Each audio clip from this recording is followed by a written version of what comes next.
আসসালামু আলাইকুম। দেখেন কিভাবে এটা উপরে চলতেছে।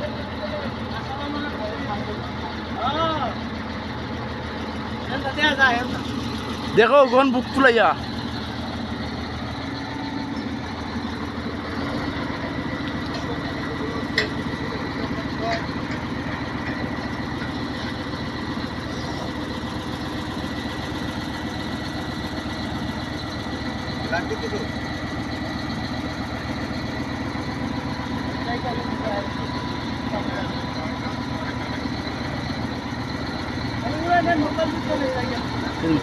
গামবুট পরো, গামবুট গামবুট আছে কেন মাথাত নাই? গামবুট পরলে কিছু হইতো না। গিয়া ঢুকিয়ে গামবুট পরে দিবা, শেষ কাহিনী শেষ না। আল্লাহ